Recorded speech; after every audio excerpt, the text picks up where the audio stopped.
Mission 2047 को पूरा करने के लिए प्रधानमंत्री नरेंद्र मोदी तीसरा कार्यकाल उन्होंने जब शुरू किया तो शुरू होने के साथ ही धड़ाधड़ उन योजनाओं पर काम शुरू कर दिया जो विकसित भारत के लिए मजबूत बुनियाद का काम करेंगी। तीसरे कार्यकाल के 100 दिन के भीतर ही उन्होंने खेती किसानी, आधारभूत ढांचा, स्वास्थ्य और रोजगार समेत कई क्षेत्रों से जुड़े बड़े फैसले लिए। उन्होंने युवाओं का ध्यान रखा तो बुजुर्गों को भी सौगात थी। आपको याद होगा कि प्रधानमंत्री मोदी ने कहा था कि उनके लिए 4 ही जातियां हैं, वो हैं किसान, गरीब, युवा और महिलाएं, और इन चारों के लिए उन्होंने 100 दिन में कई योजनाएं शुरू की हैं।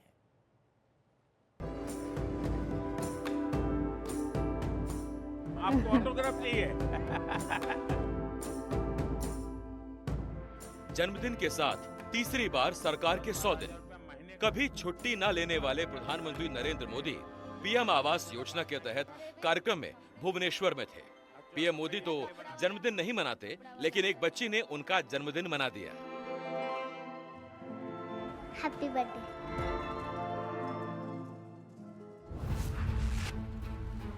मैं नरेंद्र दामोदर दास मोदी 9 जून को प्रधानमंत्री नरेंद्र मोदी ने तीसरी बार देश की बागडोर संभाली थी। तब से पिछले 100 दिनों में लगातार ऐसे काम हुए जिनकी बुनियाद पर 2047 में विकसित भारत खड़ा हो सकता है। 100 दिन में ही 3 लाख करोड़ रुपए में, जहां 76,200 करोड़ रुपए में वधावन मेगा पोर्ट बन रहा है, वहीं 50,600 करोड़ रुपए का सड़क नेटवर्क और 936 किलोमीटर लंबे राष्ट्रीय हाई स्पीड रोड कॉरिडोर को हरी झंडी मिल चुकी है। 2047 के हिसाब से उद्योग क्षेत्र, trade, business, infrastructure, water, power, transport and communication, इन सब बातों में हमने फ्यूचरिस्टिक प्लानिंग और फ्यूचरिस्टिक विजन के साथ प्रोग्राम तैयार किया है। पोर्ट कनेक्टिविटी, नए पोर्ट बनाना, रोड में 6 लेन 8 लेन बनाना, पोर्ट के साथ रेलवे स्टेशन, एयरपोर्ट को कनेक्ट करना, इंडस्ट्रियल क्लस्टर्स को कनेक्ट करना, जो सामाजिक, आर्थिक, शैक्षणिक दृष्टि से जो पिछड़ा हुआ ट्राइबल का क्षेत्र है, जंगल का क्षेत्र है, वहाँ रोड डेवलप करना। एक प्रकार से हमारा एक्सपोर्ट बढ़े, उद्योग व्यवसाय बढ़े, हमारे देश में नए रोजगार की निर्मित हो और बेरोजगारों को रोजगार मिलकर हमारा पर कैपिटा इनकम और ग्रोथ बढ़े।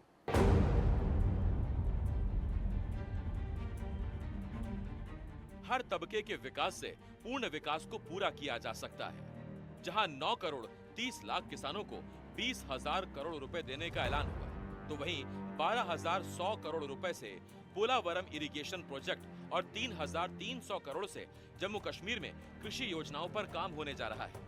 मिडिल क्लास की बात करें तो 7 लाख तक की आय पर कोई टैक्स नहीं लगेगा। इससे वेतनभोगी लोग 17,500 तक टैक्स बचा सकते हैं।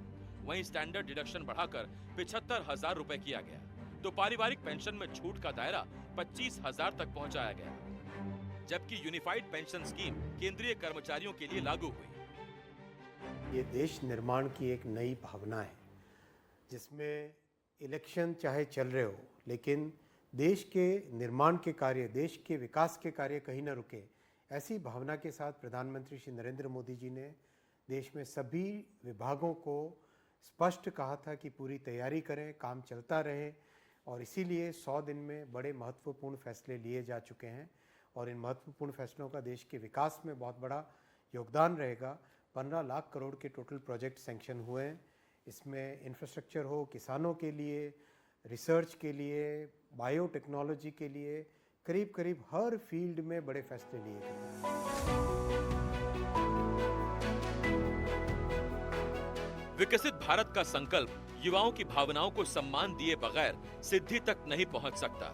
इस बात को प्रधानमंत्री नरेंद्र मोदी बेहतर तरीके से समझते हैं। इसीलिए युवाओं के लिए 2 लाख करोड़ के पीएम पैकेज की घोषणा हुई, तो वहीं 1 करोड़ युवाओं को टॉप कंपनियों में इंटर्नशिप देने और 15,000 से अधिक नई नियुक्तियों की घोषणा भी की गई। इस बजट में तो सबसे बड़ा स्किल का प्रोग्राम आया है, उनका एंटरप्रेन्योरशिप का प्रोग्राम आया है। ये एक ऐसा है कि हम अपने युवाओं के स्किल को बढ़ा करके उनकी उद्यमिता का विकास कर सकें। नौजवानों की ताकत अगर बेहतर भविष्य का संबल है, तो प्रधानमंत्री नरेंद्र मोदी बुजुर्गों की अहमियत और उनकी दिक्कतों को भी बेहतर तरीके से समझते हैं। इसीलिए 70 वर्ष से अधिक उम्र के लिए 5 लाख तक का मुफ्त बीमा की व्यवस्था की गई है, ताकि 4.5 करोड़ परिवारों और 6 करोड़ बुजुर्गों को लाभ हो सके। प्रधानमंत्री का सपना सबका साथ सबका विकास वाले समाज का है, जिसके कारण अल्पसंख्यकों से लेकर दलितों और आदिवासियों के चहुमुखी विकास पर जोर दिया जा रहा है। एनडीटीवी इंडिया की रिपोर्ट।